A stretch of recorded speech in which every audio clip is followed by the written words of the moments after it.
Hello everyone, welcome to Sumi Sir classes. Myself Satyam Soni. These are my credentials.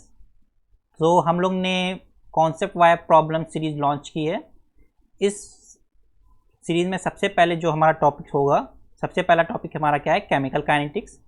Chemical kinetics में हम problems को concept के wire learn करेंगे और ये बेसिकली हमारी जो मेनली फोकस हम होगा हमारा वो गेट एग्ज़ाम में होगा। ऑल्दो ये हमारा नेट और जैम लेवल के लिए भी इम्पॉर्टेंट होगा, पर जो हमारा मेन फोकस है वो गेट एग्ज़ाम पर होगा।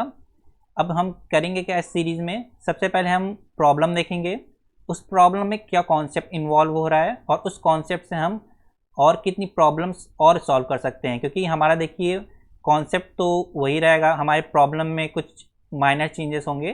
तो एग्ज़ाम में होता भी यही हमारे गेट एग्ज़ाम में कि जो हमारे जो प्रीवियस ईयर में कॉन्सेप्ट होते हैं उन्हीं को यूटिलाइज करके हमसे प्रॉब्लम पूछी जाती है। तो हमारे लिए बहुत इंपॉर्टेंट है कि उन कॉन्सेप्ट को हम कैसे प्रॉब्लम के थ्रू लर्न करें।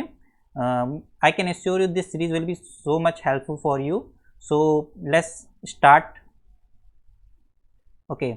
So सबसे पहले क्वेश्चन रीड करते हैं। Following data is given for N2O5 goes to NO2 and O2. हमको क्या दिया है, T दिया है। T के साथ हमको रिएक्टेंट की कंसनट्रेशन में कैसे वेरिएशन आ रहा है वो दिया है। यहाँ पे हमारा 1.6 इंटू 10⁻² मोल पर लीटर, देन 0.8 इंटू 10⁻² मोल पर लीटर, देन 0.4 इंटू 10⁻² मोल पर लीटर। तो हमको क्या बताना है, what will be the order of reaction. ठीक है, तो ऐसे तो मोस्टली लोग को अभी समझ में नहीं आ रहा होगा कि हमको क्या टाइम दे दिया है, कंसनट्रेशन दे दिया है और हमको ऑर्डर ऑफ रिएक्शन पूछ रहा है, इसमें क्या रिलेशन है। ठीक है, तो मैं सबसे पहले कॉन्सेप्ट बताता हूँ, उसके बाद आप इस प्रॉब्लम को maximum to maximum within 5 seconds कर लेंगे। ठीक है, तो सबसे पहले कॉन्सेप्ट को देखते हैं हम। सबसे पहले जो हमारा हाफ लाइफ होता है, हाफ लाइफ होता है हमारा 0 ऑर्डर, फर्स्ट ऑर्डर और सेकंड ऑर्डर के लिए हमारा क्या एक्सप्रेशन होता है वो देखते हैं। तो हमारा जो 0 ऑर्डर के लिए होता है वो initial concentration divided by 2K। यहाँ पे A0 क्या है, हमारा इनिशियल कंसनट्रेशन है, A0 हमारा इनिशियल कंसनट्रेशन है और K0 हमारा क्या है, रेट K क्या है हमारा, रेट कांस्टेंट। ठीक है, और फर्स्ट ऑर्डर के लिए हमारा क्या है, फर्स्ट ऑर्डर के लिए हमारा क्या है, ln 2/K। यहाँ पे हमारा इनिशियल कंसनट्रेशन पे डिपेंड नहीं कर रहा है, तो ये हमारा स्टार पॉइंट है। T हाफ हमारा A0 की पावर 0 मीन्स हमारा A0 इनिशियल कंसनट्रेशन पर डिपेंड नहीं कर रहा है। ये बहुत ही इंपॉर्टेंट पॉइंट है, इस पॉइंट को आपको याद रखना है। और सेकंड ऑर्डर के लिए क्या है हमारा, T हाफ 1/Ka है। ठीक है, तो A के हमारा इन्वर्सली प्रोपोर्शनल है। ठीक है, तो हमारा प्रॉब्लम क्या थी, हमारी प्रॉब्लम थी यहाँ पे देखिए जो रेट है, जो हमारी कंसनट्रेशन है यहाँ पे 1.6 इंटू 10⁻² है और यहाँ पे देखिए कितनी है, 0.8। तो हमारा डिक्रीज़ कितना हुआ, 50% का। ठीक है, 50% का डिक्रीज़ हो गया, मतलब ये हमारा जो 300 सेकेंड है वो क्या होगा हमारा, वो हमारा T हाफ होगा। इतनी हमको बेसिक नॉलेज हो गई। फिर यहाँ पे देखिए 0.8 से 0.4 चली गई, ये भी हमारा 50% डिक्रीज़ हो गया और ये भी हमारा क्या होगा, T हाफ। ठीक है, तो आप देखिए हमारा इक्वल टाइम में हमारा इक्वल परसेंटेज डिक्रीज़ हो रहा है। ठीक है, तो हमारा T हाफ क्या है, बेसिकली T हाफ हमारा इंडिपेंडेंट ऑफ कंसनट्रेशन है। क्योंकि देखिए हमारा जब कंसनट्रेशन कितनी थी 1.6 इंटू 10⁻², तब भी हमको हाफ कंसनट्रेशन डिक्रीज होने में कितना टाइम हुआ, 300 सेकेंड लगा। फिर हमारी जब इनिशियल कंसनट्रेशन कितनी है 0.8 इंटू 10⁻², तब हमको हाफ होने में कितना टाइम लगा, हमारा 300 सेकेंड लगा, वहीं 300 to 600। तो हमारा टाइम कितना कंज्यूम हुआ, 300, और हमारी कंसनट्रेशन कितनी डिक्रीज हो गई, 50%। तो हमको यहाँ से कंक्लूजन क्या मिल रहा है कि T हाफ हमारा इनिशियल कंसनट्रेशन पर डिपेंड नहीं कर रहा है। ठीक है, तो हमारा ये किस ऑर्डर में होता है, ये हमारा फर्स्ट ऑर्डर में रिएक्शन होता है। ठीक है, तो आपको समरी क्या है, बेसिकली अगर हमारा इक्वल परसेंटेज डिक्रीज हो रहा है इक्वल टाइम में, तो हमारा ऑर्डर ऑफ रिएक्शन हो जाएगा, फर्स्ट ऑर्डर हो जाएगा। अब इसी को हम यूटिलाइज कर सकते हैं अदर प्रॉब्लम्स में भी, क्योंकि हमारा सेम कॉन्सेप्ट पे हम कितनी प्रॉब्लम्स कर सकते हैं, वही हमारा मोटो है इस सीरीज़ का। और ये देखिए हमारा 100 था इनिशियल कंसनट्रेशन, ये हमारे C0 है, ये हमारी CT1 है, ये हमारा कितना हो गया, 50 हो गया। देन हमारा 25 हो गया, CT2 हो गया, और ये हमारा 12.5 हो गया, C-T3 हो गया, ठीक है। तो डिफरेंट टाइम पे हमारे ये डिफरेंट कॉन्सेंट्रेशन है। देखिए 100 to 50 में हमारा कितना डिक्रीज हुआ, 50% का डिक्रीज हुआ। सिमिलरली हमारा 50 to 25 में कितना हुआ, 50% डिक्रीज हुआ। और हमारा 25 to 12.5 50% डिक्रीज हुआ, ठीक है। अब देखिए हमारा डिक्रीज कितना हो रहा है, 50% इक्वल डिक्रीज हो रहा है, इक्वल परसेंटेज ऑफ डिक्रीज हो रहा है। आपको याद रखना है परसेंटेज देखना है, हमको अमाउंट नहीं परसेंटेज देखना है। और हमारा टाइम कितना लग रहा है, 10 मिनट यहाँ पे भी लगा है, 10 मिनट यहाँ पे भी लगा है। तो जब हमको यहाँ पे भी इक्वल डिक्रीज हो रहा है तो टी हमारा कितना हो जाएगा, टी हमारा यहाँ पे 10 मिनट हो जाएगा, ठीक है। तो सिमिलर कॉन्सेप्ट को हमने यूज़ किया और हमने यहाँ पे टी पूछ लिया। अब टी की जगह पे हमसे ये भी पूछ सकता था, यहाँ पे मान लीजिए टी की वैल्यू दे दी है, यहाँ पे आपसे ये क्वेश्चन मार्क कर दिया। तो आपको कॉन्सेप्ट को किस तरह से यूटिलाइज़ करना है प्रॉब्लम सॉल्विंग में, आपने ये अभी तक देखा। अब नेक्स्ट प्रॉब्लम देखते हैं। यहाँ पर क्या है, यहाँ पे हमारी इनिशियल कंसंट्रेशन कितनी है, 100 है। यहाँ पे कितनी हो गई, 90 हो गई। यहाँ पे 80 हो गई, यहाँ पे 70 हो गई, ठीक है। ठीक है, अब इस प्रॉब्लम को मैंने क्यों रखा है कि जब हम कोई कॉन्सेप्ट पढ़ते हैं तो उसको कैसे पढ़ रहे हैं, हम कितनी अंडरस्टैंडिंग से पढ़ रहे हैं, वो भी हमारे ऊपर डिपेंड कर रहा है, ठीक है। अब आपको यहाँ पे लग रहा होगा 100 से 90 हो गया, 90 to 80 हो गया, 80 to 70 हो गया, हमारा मतलब सेम अमाउंट सेम चेंज है। पर देखिए यहाँ पे परसेंटेज डिक्रीज सेम नहीं है। यहाँ पे परसेंटेज डिक्रीज कितना है, 10%, ठीक है। अब 90 का 10% कितना होगा, 90 का 10% हमारा कितना होगा, 9 होगा, ओके। तो 92 अगर हमारा ये फर्स्ट ऑर्डर होता तो 92 कितना जाना चाहिए, हमारा 81 जाना चाहिए था, क्योंकि हमारा 90 - 9 = 81, पर यहाँ पे हमको 80 मिल रहा है, ठीक है। तो ये फर्स्ट ऑर्डर तो नहीं है बेसिकली, ठीक है। अब हमारा जीरो ऑर्डर के लिए क्या होता है, हमारा T½ A/2K। तो हमारा इनिशियल कंसंट्रेशन पर हमारा ये लीनियरली डिपेंड कर रहा है, ठीक है। तो अगर हमारा इक्वल अमाउंट डिक्रीज हो रहा है, लाइक 100 to 90 हमको कितना माइनस हुआ, -10, 90 to 80 कितना हुआ, -10, 80 to 70 हमारा कितना हुआ, -10, ठीक है।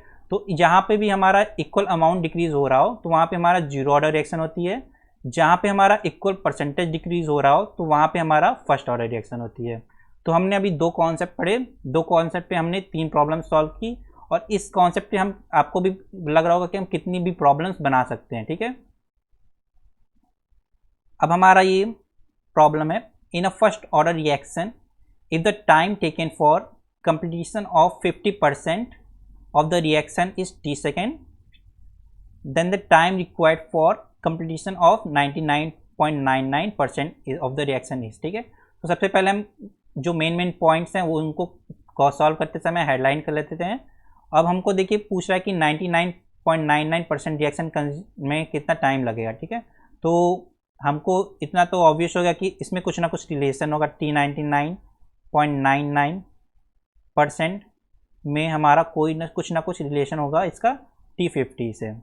इतना हमको बेसिक अंडरस्टैंडिंग हो गई है इस क्वेश्चन को पढ़ के, ठीक है। तो इसमें हमारा रिलेशन क्या है, अगर देखिए इस रिलेशन को हमने सीख लिया तो हम इस फॉर्मूले को याद कर लेंगे, और आगे भी जितनी भी प्रॉब्लम पूछी हो गई तो हम उसको कर सकते हैं। मान लीजिए T सेकेंड यहाँ पे पूछा है, उसको 5 कर सकता है, 10 कर सकता है, बट बेसिकली हमारा कॉन्सेप्ट तो सेम ही रहेगा, ठीक है। तो हमारा जो फर्स्ट ऑर्डर रिएक्शन के लिए जो हमारा रेट कांस्टेंट होता है K = 2.303/T log A/A-x, K को हम इधर ले आए, T को हम इधर ले आए, ठीक है। अब हमारा जब T 99.99% होगा तो अगर A को हम 1 मान लें तो हमारा मतलब 99.99% कंज्यूम हो गया, तो X कितना होगा हमारा 0.99 हो जाएगा। अब सिमिलरली अगर हम T 50% लें तो हमारा A कितना हो जाएगा, A 1 हम एज्यूम कर ले रहे हैं, तो X कितना हो जाएगा हमारा 0.5 हो जाएगा, क्योंकि हमारा इतना रिएक्टेंट ख़त्म हो चुका है। T 99.9% मतलब हमारा X जो हो गया इतना हमको प्रोडक्ट मिल चुका है, ठीक है।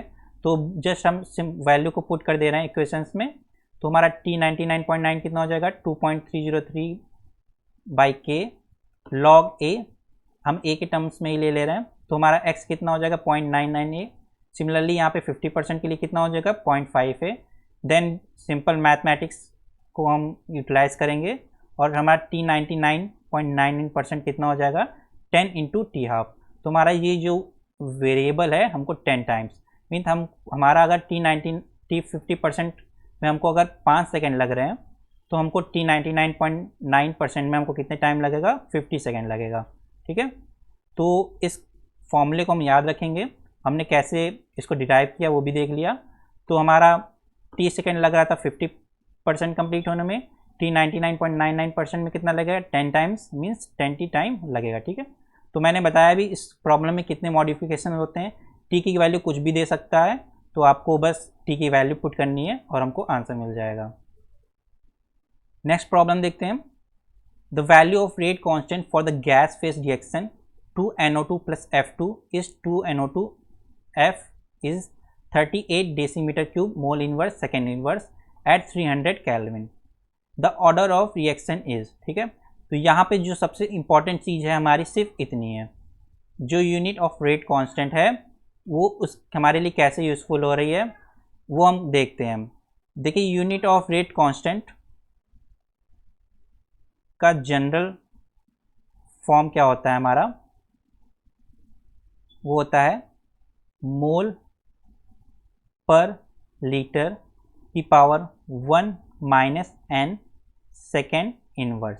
यहाँ पे n हमारा क्या है, ये n हमारा है ऑर्डर ऑफ रिएक्शन, n हमारा ऑर्डर ऑफ रिएक्शन है। ठीक है, तो इस फॉर्मूले को हम, ये फॉर्मूला देखिए मुझे तो बहुत ही यूज़फुल हुआ। अभी तक मैंने जितनी भी प्रॉब्लम्स सॉल्व की हैं गेट एग्जाम्स की, तो ये फॉर्मूला बहुत ही यूज़फुल है, क्योंकि हम सिर्फ रेट कांस्टेंट की यूनिट से बता सकते हैं कि ऑर्डर ऑफ रिएक्शन क्या है। ठीक है, तो मोल पर लीटर है, तो लीटर को हम डेसीमीटर क्यूब भी बोल सकते हैं, तो मोल पर डेसीमीटर क्यूब की power 1 minus n second inverse. ठीक है, क्योंकि हमारा 1 डेसीमीटर क्यूब कितना होता है, 1 डेसीमीटर क्यूब हमारा 1 लीटर के इक्वल होता है, ये आपको पता होगा।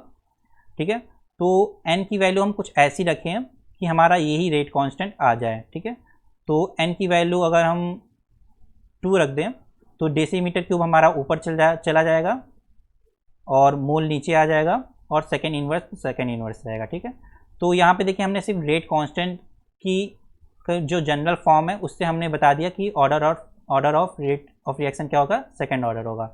इसी तरह अगर हमसे बोल देता कि हमारा रेट कांस्टेंट कितना है 38 सेकेंड इन्वर्स है, तब बताइए क्या होगा।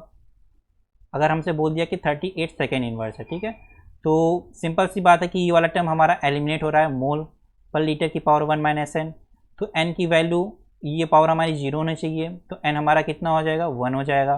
तो हमारा सिर्फ क्या बचेगा, हमारा सेकेंड इन्वर्स वाला पार्ट बचेगा, तो हमारा rate of reaction, order of reaction क्या हो जाएगी, फर्स्ट ऑर्डर हो जाएगी। ठीक है, इसी तरह हम सेकेंड ऑर्डर के लिए भी दे सकते हैं, थर्ड ऑर्डर के लिए भी दे सकते हैं।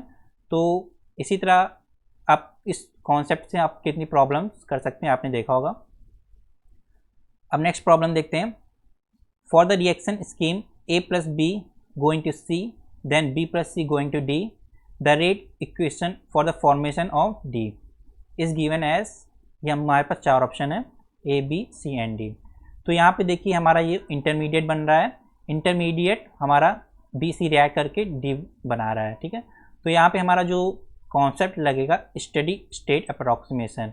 स्टेडी स्टेट अप्रॉक्सीमेशन हमारा बहुत ही इंपॉर्टेंट कॉन्सेप्ट है, इस पर आपको प्रीवियस ईयर में बहुत सारी प्रॉब्लम्स मिल जाएंगी। ठीक है, तो स्टेडी स्टेट अप्रॉक्सीमेशन हमारा है क्या, बेसिकली जो हमारा इंटरमीडिएट फॉर्म हो रहा है वो तुरंत कंज्यूम हो जा रहा है, उसमें थोड़ा भी टाइम नहीं लग रहा है, वो तुरंत कंज्यूम हो जा रहा है और हमारा प्रोडक्ट फॉर्म हो रहा है। देखिए यहाँ पे देखिए C हमारा इंटरमीडिएट है, ये क्या कर रहा है, B C रिएक्ट करके हमारा तुरंत D फॉर्म कर दे रहा है। ठीक है, तो स्टेडी स्टेट अप्रॉक्सीमेशन में हम क्या करते हैं, जो भी हमारे इंटरमीडिएट की कंसंट्रेशन होती है विथ टाइम वो उसमें चेंज हमारा 0 होता है, मतलब जैसे हमारा रिएक्टेंट हमारा इंटरमीडिएट फॉर्म हुआ वो तुरंत कंज्यूम हो गया और प्रोडक्ट हमको दे दे रहा है। ठीक है, तो ये हमारा इस कॉन्सेप्ट को यूटिलाइज करेंगे हम इस प्रॉब्लम को सॉल्व करने में। तो हमसे पूछ क्या रहा है, फॉर्मेशन ऑफ D, तो फॉर्मेशन ऑफ D के लिए एक्सप्रेशन क्या होगा, ddt of D is equal to K3 into concentration of B into concentration of C। ठीक है, ये तो हमारा बेसिक रिलेशनशिप हो गया। अब आप देखिए जो हमसे पूछ रहा है वहाँ पे, यहाँ पे हमसे ए और बी के टर्म्स में है, सारी चीज़ें ए और बी के टर्म्स में है। मीन्स हमको सी को एलिमिनेट करना होगा यहाँ से, हमको इसको एलिमिनेट करना है यहाँ से, हमको बी और ए के टर्म्स में हमको चाहिए एक्सप्रेशन, ठीक है। तो हम अपना स्टेडी स्टेट अप्रॉक्सीमेशन लगाते हैं डी डी टी ऑफ सी। अब देखिए यहाँ पे सी क्या हो रहा है, फॉर्म हो रहा है ए और बी से, ठीक है। तो पॉजिटिव साइन लेंगे K1 into concentration of A into concentration of B. Then ये देखिए रिवर्स डायरेक्शन में भी जा रही रिएक्शन, तो यहाँ पे क्या हो रहा है, सी कंज्यूम हो रहा है। जब सी कंज्यूम हो रहा है मतलब इसकी टाइम के साथ हमारी कंसनट्रेशन डिक्रीज हो रही है, तो माइनस साइन लेंगे K2 इंटू सी। अभी देखिए यहाँ पे भी सी दिया है। अब जनरली मिस्टेक यहीं पे होती है कि हम यहाँ पे तो देख लेते हैं सी यूटिलाइज हो रहा है, पर देखिए यहाँ पे भी सी यूटिलाइज हो रहा है, तो सी की कंसनट्रेशन डिक्रीज हो रही है क्योंकि बी सी रिएक्ट कर रहा है और डी हमारा फॉर्म हो रहा है। तो यहाँ पे भी minus K3 into B into C, concentration of B into concentration of C. यहाँ पे भी कंसनट्रेशन ऑफ सी होगा, तो इसको हम 0 के इक्वल कर देंगे, ठीक है। तो हमारा हमको क्या चाहिए, कंसनट्रेशन ऑफ सी चाहिए, तो एक साइड कर लेते हैं सबको। K1 concentration of A concentration of B divided by K2 plus K3 into concentration of B. तो हमारा ये कंसनट्रेशन ऑफ सी का एक्सप्रेशन आ जाएगा जब हम इसको 0 के इक्वल इक्वेट करेंगे। देन हमको क्या करना है, जस्ट हमको कंसनट्रेशन ऑफ सी की वैल्यू यहाँ पे पुट कर देनी है। तो हमारा d d t of D क्या हो जाएगा, d d t of D is equal to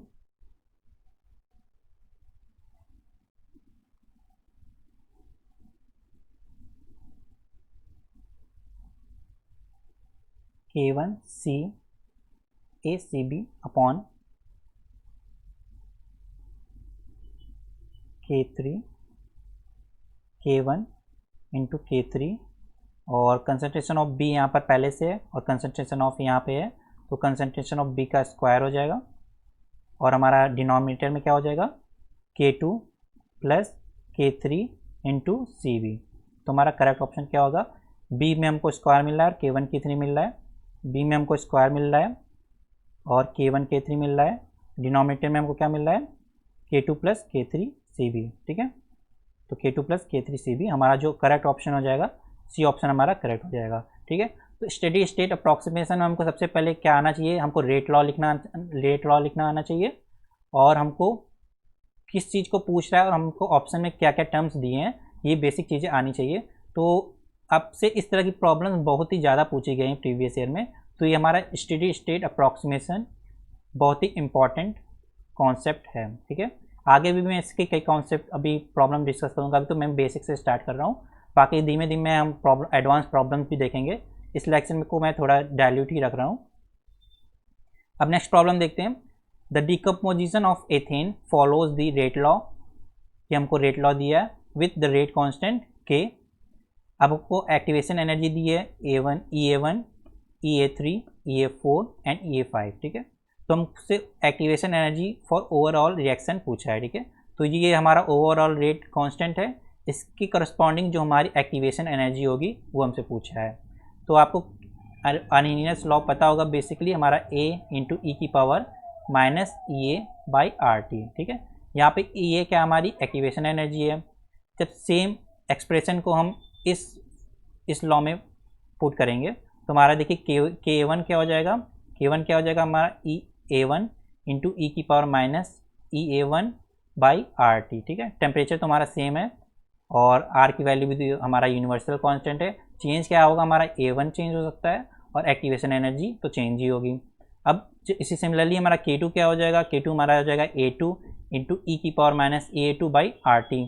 जब इस वैल्यू को हम पुट करेंगे के एक्सप्रेशन में तो हमारा क्या हो जाएगा, A1 A3 A4 by A5 की पावर 1/2 इंटू ई की power minus.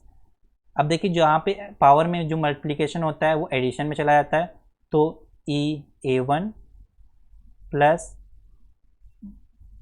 EA3 plus EA4, अब ये डिवाइड में चला गया है तो ये क्या हो जाएगा, माइनस में चला जाएगा, EA5 और पावर 1/2, ठीक है। तो हमारा एक्टिवेशन एनर्जी ये हो जाएगी।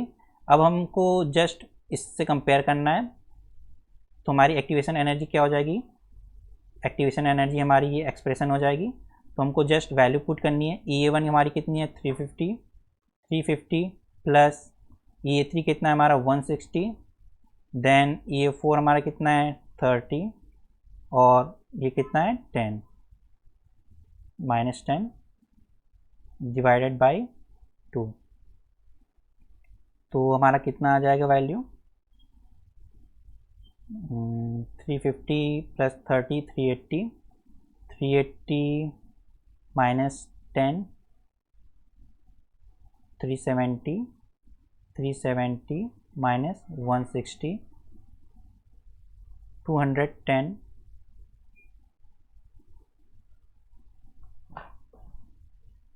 just a second 350 okay 160 plus 30 minus 10 350 plus 160 हमारा हो जाएगा 510, देन 30 ऐड करेंगे तो हमारा 540, देन माइनस करेंगे 10 तो 530 बाई 2 हमारा कितना हो जाएगा 265। तो 530 बाई 2 हमारा कितना हो जाएगा 265। तो हमारा आंसर हो जाएगा बी, हमारा करेक्ट ऑप्शन हो जाएगा। ठीक है, अब देखिए यहाँ पे वेरिएशन क्या हो सकते हैं। अब आपको रेट कांस्टेंट आपसे यही नहीं पूछेगा, क्या पूछ सकता है, मान लीजिए K1 दे दिया, K3 बाई K4 दे दिया, इंटू K5 ऊपर चला गया, P⁴ दे दिया। अब आपको क्या करना है, कॉन्सेप्ट हमारा सेम इन्वॉल्व होगा। आपको क्या एक्सप्रेशन, इस एक्सप्रेशन को यहाँ पे पुट करना है, जो भी एक्टिवेशन एनर्जी का फॉर्म आएगा और वैल्यूज तो दी हैं तो सेम वही पूछेगा। तो गेट एग्जाम में मोस्टली यही होता है कि हमारा माइनर मॉडिफिकेशन करता है प्रॉब्लम में और अब वो हमारी नई प्रॉब्लम बन जाती है। तो प्रॉब्लम कभी भी रिपीट नहीं होती है, पर कॉन्सेप्ट हमारा रिपीट जरूर होता है। तो हमारा मोटिव भी है कि हम कॉन्सेप्ट को लर्न करें वाया प्रॉब्लम और उसको हम अदर प्रॉब्लम्स में यूटिलाइज करें। अ केमिकल रिएक्शन इन्वॉल्व, बहुत अच्छी प्रॉब्लम है ये, इसमें कई कॉन्सेप्ट हमको सीखने को मिलेंगे। लेकिन नॉन लीनियर मॉलिक्यूल है, वो नॉन लीनियर मॉलिक्यूल से रिएक्ट कर रहा है और हमारा नॉन लीनियर एक्टिवेटेड कॉम्प्लेक्स बन रहा है। ठीक है, तो ये हमारा ट्रांजिशन स्टेट थ्योरी से रिलेटेड है प्रॉब्लम। अब number of vibration degree of freedom in the activated complex containing an atom is. ठीक, तो सबसे पहले हम डिस्कस करते हैं कि वाइब्रेशन डिग्री ऑफ फ्रीडम हमारी क्या होती है नॉर्मल मॉलिक्यूल्स के लिए, फिर वो एक्टिवेटेड कॉम्प्लेक्स के लिए कैसे चेंज हो जा रही है उसको हम देखते हैं। अब देखिए हमारी डिग्री ऑफ फ्रीडम बेसिकली क्या होती है, the number of independent ways in which a molecule और an atom can exhibit motion is called degrees of freedom. ठीक है, तो हमारा मॉलिक्यूल कोई हो गया, ये हमारा कोई मॉलिक्यूल है, अब ये क्या कर सकता है, हमारी ट्रांसलेशनल मोशन कर सकता है, मतलब यह एक्स डायरेक्शन में मूव कर सकता है, वाई डायरेक्शन में मूव कर सकता है, जेड डायरेक्शन में मूव कर सकता है। ठीक है, तो ये तो ट्रांसलेशनल मोशन हो गई। फिर क्या कर सकता है, ये रोटेशन भी कर सकता है, एक्स के अलॉन्ग, वाई के अलॉन्ग, जेड के अलॉन्ग, तो ये हमारी रोटेशनल मोशन हो गई। देन ये क्या कर सकता है, हमारा वाइब्रेशन कर सकता है, ये हमारा वाइब्रेशन कर सकता है, जैसे स्प्रिंग में वाइब्रेशन होता है वैसे वाइब्रेशन करता है। तो ये हमारी डिग्री ऑफ फ्रीडम हो गई। ठीक है, तो यहाँ पे देखिए मान लीजिए ये हमारी एक्स डायरेक्शन है, तो ये हमारा एक्स डायरेक्शन के अलॉन्ग आगे पीछे मूव कर सकता है। ये हमारी वाई डायरेक्शन मान लीजिए, तो वाई डायरेक्शन के आगे पीछे मूव कर सकता है, और सिमिलरली ये जेड डायरेक्शन के अलॉन्ग ऊपर नीचे मूव कर सकता है। ठीक है, तो हमारी ट्रांसलेशनल डिग्री ऑफ फ्रीडम कितनी हो गई, ट्रांसलेशनल डिग्री ऑफ फ्रीडम हमारी कितनी हो गई 3 हो गई, क्योंकि ये 3 डायरेक्शन में मूव कर सकता है, x, y and z. Similarly ये रोटेशन भी 3, अगर हमारा नॉन लीनियर मॉलिक्यूल है, ये हम नॉन लीनियर मॉलिक्यूल के लिए डिस्कस कर रहे हैं। ठीक है, नॉन लीनियर मॉलिक्यूल के लिए डिस्कस कर रहे हैं। सिमिलरली ये हमारा एक्स एक्सिस के लॉन्ग रोटेट कर सकता है, वाई एक्सिस के लॉन्ग रोटेट कर सकता है, और जेड एक्सिस के लॉन्ग रोटेशन कर सकता है। तो यहाँ पे भी हमारी डिग्रीज ऑफ फ्रीडम कितनी हो गई, नॉन लीनियर मॉलिक्यूल के लिए 3 हो गई, जबकि लीनियर मॉलिक्यूल के लिए हमारी 2 रोटेशन होती हैं वो सेम हो जाती हैं, तो वहाँ पे हमारी डिग्रीज ऑफ फ्रीडम 1 डिक्रीज हो जाती है, वहाँ पे कितनी होती है, सिर्फ 2 होती है। ये हमारी लीनियर के लिए। ठीक है, अब हमारा बचा वाइब्रेशनल। तो वाइब्रेशनल के पहले ही हम देखते हैं कि यह तो हम सिर्फ एक मॉलिक्यूल के लिए डिस्कस कर रहे थे। अगर हमारा n नंबर ऑफ एटम्स हों तो n नंबर ऑफ एटम्स को हम 3 टाइप से डिफाइन कर सकते हैं, उसको पोजीशन को, कोऑर्डिनेट्स को, एक्स वाई जेड। तो हमारी टोटल डिग्री ऑफ फ्रीडम कितनी हो जाएगी 3 × n, 3n degrees of freedom हमारी टोटल हो गई। ठीक है, तो टोटल डिग्रीज ऑफ फ्रीडम हमारी 3n हो गई। मॉलिक्यूल क्या क्या कर सकता है, ट्रांसलेशनल कर सकता है, रोटेशनल कर सकता है और वाइब्रेशन कर सकता है। तो हमने देखा कि ट्रांसलेशनल कितनी थी, 3 थी, इसकी वैल्यू कितनी थी, 3, रोटेशन की वैल्यू भी कितनी आई, 3 आई, हमको वाइब्रेशन निकालनी है तो कितनी हो जाएगी, 3n-6, ठीक है। तो ये चीज़ हमारी देखिए जो है वो नॉर्मल मॉलिक्यूल्स के लिए आई है, जो हमारा जो प्रोडक्ट फॉर्म होता है, जो हमारा जैसे मान लीजिए H2O हो गया, तो ये इस मॉलिक्यूल्स के लिए आई। पर हमसे क्वेश्चन में क्या डिस्कस कर रहा है, एक्टिवेटेड कॉम्प्लेक्स के बारे में भी डिस्कस कर रहा है, ठीक है।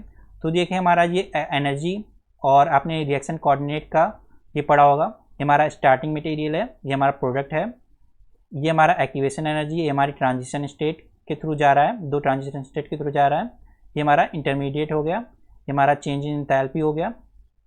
तो यहाँ पे सबसे इंपॉर्टेंट जो चीज़ है वो रिएक्शन कोऑर्डिनेट है, ठीक है। तो ट्रांजिशन स्टेट थ्योरी में आपने बेसिक अगर आपने पढ़ा हो तो रिएक्शन कोऑर्डिनेट भी हमारा एक तरह से बोल सकते हैं डिग्री ऑफ मोशन होता है, ये एक डिग्री ऑफ मोशन में हमारा कंट्रीब्यूट करता है, ठीक है।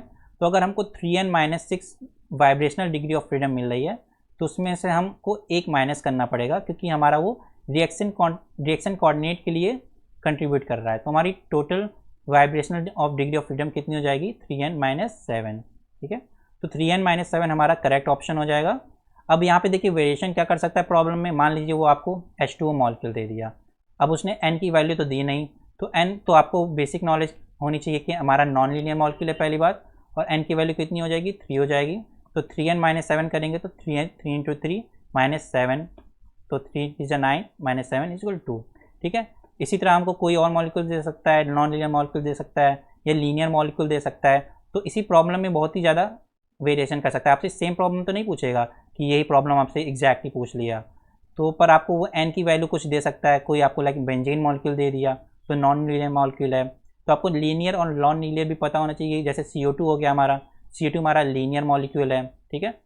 तो आपको इतना तो बेसिक नॉलेज होना चाहिए। तो हमारा ये कॉन्सेप्ट था, कॉन्सेप्ट के थ्रू हमने इस प्रॉब्लम को सीखा, ठीक है। आई होप आपको ये समझ में आया होगा अच्छे से। अब हमारी नेक्स्ट प्रॉब्लम है, a reaction follows second order rate law -ddt of A = k², ठीक है। तो which of the following is correct, a plot of A versus T is straight line, a plot of 1/A versus T is straight line, a plot of ln A versus T is straight line, और a plot of e⁴A versus T is straight line, ठीक है। तो इस problem और option को पढ़ के हमको क्या बेसिक पता चल रहा है कि हमको A और T के बीच में हमको कोई रिलेशन पता करना है, A वर्सेस T में क्या रिलेशन है वो हमको पता करना है, ठीक है। तो चलिए देखते हैं। अब देखिए हमारा -dA है और यहाँ पे A² है, तो सबसे पहले हम A वाले टर्म्स को एक साइड लाते हैं, -dA / A² = kdt। अब हम जस्ट इंटीग्रेशन कर देते हैं, बेसिक इंटीग्रेशन। तो हमारा x⁴n का इंटीग्रेशन क्या होता है, x⁴n+1 / n+1 plus some constant, अगर हमारी लिमिट डिफाइन नहीं है तो n की वैल्यू यहाँ पे कितनी है, -2 है, क्योंकि जब ये ऊपर जाएगा तो a⁻² हो जाएगा। तो x⁻² का क्या इंटीग्रेशन हो जाएगा, हमारा हो जाएगा x⁻−1 / -1 मीन्स -1/x। तो यहाँ पे माइनस पहले से है तो माइनस माइनस कितना हो जाएगा हमारा, प्लस हो जाएगा, हमारा कितना हो जाएगा, -1/+1/a = kt + c, ठीक है। तो a⁻² ऊपर चला जाएगा तो कितना हो जाएगा, a⁻−1 upon -1 plus some constant, ठीक है। तो ये हमारा क्या हो गया, y = mx + c टाइप का हो गया, y हमारा y कोऑर्डिनेट होगा, x हमारा x कोऑर्डिनेट होगा। तो हमको देखिए 1/a वर्सेस t में हमको लीनियर रिलेशनशिप मिल रहा है, ठीक है। तो 1/a वर्सेस t हमारा स्ट्रेट लाइन होगा, स्ट्रेट लाइन का हमारा स्लोप जो होगा वो रेट कांस्टेंट हो जाएगा। तो आपसे ये भी पूछ सकता है कि अब अगर आपको रेट कांस्टेंट दे दिया तो आपसे पूछ सकता है इस इक्वेशन का स्लोप क्या होगा, तो एक मॉडिफिकेशन ये हो गया। अब आपको कोई दूसरा रेट लॉ दे सकता है, मान लीजिए अगर हमको ये ka⁴ नहीं, सेकेंड ऑर्डर नहीं, हमको थर्ड ऑर्डर पूछ लिया, तो थर्ड ऑर्डर पूछ सकता है या फर्स्ट ऑर्डर भी पूछ सकता है। तो आपको बेसिक करना यही है, आपको a वाले टर्म को हमको पास में लाना है और t वाले टर्म को k की तरफ ले जाना है, सिंपली हमको इंटीग्रेट करना है और हमको क्या रिलेशन मिल रहा है जस्ट हमको वही चेक करना है, ठीक है। तो ये कॉन्सेप्ट हमने देखा और इस कॉन्सेप्ट में क्या मॉडिफिकेशन होते हैं कैसी नई प्रॉब्लम्स बन सकती हैं वो भी हमने देखा। अब इस लेक्चर की सबसे लास्ट प्रॉब्लम डिस्कस करते हैं। इजी प्रॉब्लम है, ज़्यादा हार्ड प्रॉब्लम नहीं रखी मैंने। Plot showing the variation of rate constant with temperature are given below, the plot follows Arrhenius equation. ठीक है, तो हमको के और टी के बीच में रिलेशन बता करना है। हमसे बता भी दिया कि अरेनियस लॉ को फॉलो करता है, तो के इज इक्वल टू ई की power minus E A by R T. ठीक है, तो यहाँ पे एक्सपोनेंशियल फंक्शन आ गया, तो इतना तो हमको पता है कि ये एक्सपोनेंशियल फंक्शन नहीं है, ये एक्सपोनेंशियल फंक्शन नहीं है। ठीक है, अब गलती हमसे यहीं पर होती है, ए और सी के ऑप्शन में ही गलती होती है। कोई ए ऑप्शन को टिक करके आता है, कोई सी ऑप्शन को टिक करके आता है, जो जल्दी ध्यान नहीं देता है और जल्दी जल्दी ऑप्शन को टिक कर देता है। तो सबसे पहले हम क्या करेंगे, ए डिवाइड बाई ई की power E A by R T कर लेंगे, माइनस साइन से थोड़ा नेगलेक्ट करने के लिए। अब देखिए हमारा टी जब बढ़ेगा तो हमारा के भी बढ़ेगा, क्योंकि अगर मान लीजिए टी की वैल्यू हमने 0 रख दी, तो ई की पावर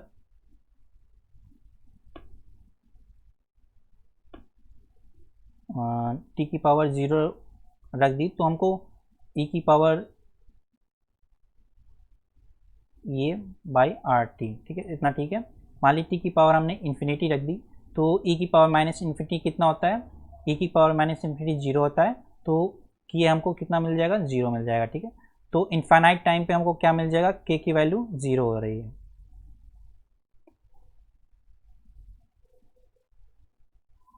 सॉरी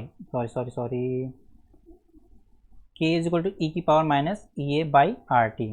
ओके, अब टी की पावर टी हम यहाँ पे इनफाइनाइट रखेंगे, तो हमारा एक्सप्रेशन क्या हो जाएगा, ए इंटू ई की power minus E a upon R into infinity. ठीक है, पर 1 बाई इन्फिनिटी कितना होता है, 0 होता है। ठीक है, तो वो ए इंटू ई की पावर हमारा कितना हो जाएगा, ए की पावर 0 हो जाएगा, तो ए। ठीक है, तो ए हमको कुछ ना कुछ इंटरसेप्ट मिलेगा। ठीक है, तो यहाँ पे देखिए जी इंटरसेप्ट हमारा कितना है,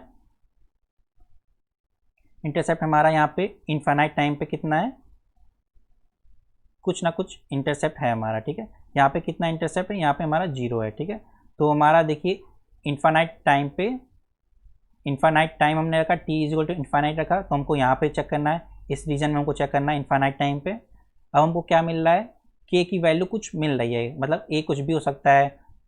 ए हमारा बेसिकली हमारा क्या होता है, कोलिजन पैरामीटर होता है, तो ए की वैल्यू हमको कुछ मिल रही है। ठीक है, तो ये हमारा ए के करस्पॉन्ड कर रहा है, जबकि यहाँ पे हमारा क्या है, ए की वैल्यू हमारी 0 है, यहाँ पे हमारा ए टेंस टू 0 है, मीन्स ए हमारा 0 को अप्रोच कर रहा है, तो हमारा सी ऑप्शन तो नहीं हो सकता, तो हमारा जो करेक्ट ऑप्शन होगा वो हमारा ए ऑप्शन होगा। ठीक है, अब इस प्रॉब्लम में क्या मॉडिफाई कर सकता है, यहाँ पे हमसे के वर्सेस टी का रिलेशन पूछा था, अब वो के वर्सेस ई ए का रिलेशन पूछ सकता है। ठीक है, तो के वर्सेस ई ए में क्या हो जाएगा, हमको इस तरह का प्लॉट मिलेगा, सी वाला प्लॉट मिलेगा, क्योंकि वहाँ पे हमारा एक्सपोनेंशियल डिक्रीज हो रहा है।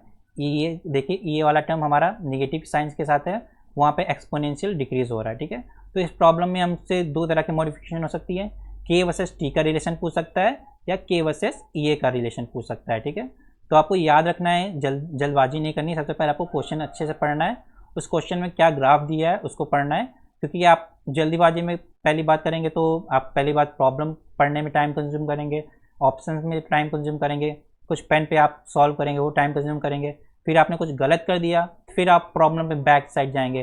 तो इससे अच्छा है कि आप प्रॉब्लम को एक ही बार अच्छे से पढ़ें, फिर ऑप्शंस को देखें, देन आप प्रॉब्लम को अप्रोच करें। ठीक है, तो आई होप आपको इस लेक्चर में सारी प्रॉब्लम्स 10 प्रॉब्लम ही मैंने डिस्कस की है फर्स्ट लेक्चर में, तो मैंने बहुत ही ट्राई किया है कि इजी रहे। अभी फिर हम धीमे धीरे प्रॉब्लम का लेवल का एडवांस करेंगे। तो आपको अगर प्रॉब्लम्स पसंद आई हो, आपको कॉन्सेप्ट अच्छे से समझ में आए हो, तो please do like our video, share with your friends and please subscribe to our channel. ठीक है, तो अगर हम एक साथ ज़्यादा लोग पढ़ेंगे तो हमको ज़्यादा चीज़ें सीखने को मिलेंगी। So thank you for watching this video, मिलते हैं हम अपने नेक्स्ट लेक्चर में। Thank you.